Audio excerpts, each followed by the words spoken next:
The European wool carder bee is a solitary bee that has recently invaded North America. The wool carder bee was first seen in upstate New York in 1963, but since then it has been spotted across the country. Not only is their rapid spread concerning, but the behavior of this bee is also causing concern over the sustainability of our native ecosystem.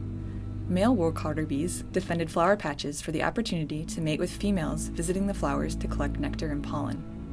Males use spines at the base of their abdomen to ram into other bees that are trying to access these flowers, and this can have serious consequences for attacked bees, severe injury, or even death. Of our native bees, bumblebees are the most commonly attacked by wool carder bees. Bumblebees are an essential part of our native ecosystem, and they are responsible for pollinating many of our favorite crops. Wool carder bees do not provide this service, but bumblebee populations are declining at rapid rates, with some species seeing up to a 96% decrease over the last few decades.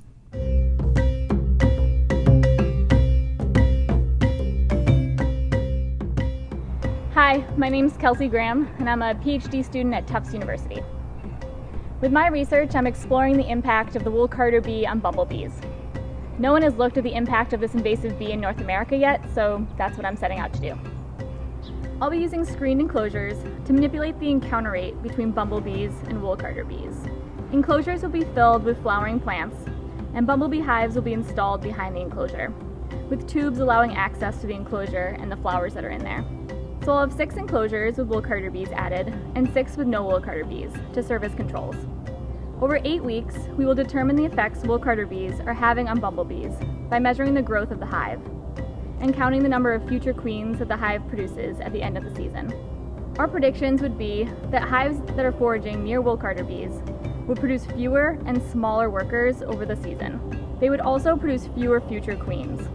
Large workers and queens require a lot of energy to produce, and if bumblebees are unable to gain access to many flowers due to territorial male wool carder bees, we would expect slower colony growth. This study will allow us to assess if wool carder bees are having any long-term effects on one of our native pollinators. Bumblebees are incredibly important, and we need to do all we can to see if the wool carder bee is decreasing their fitness.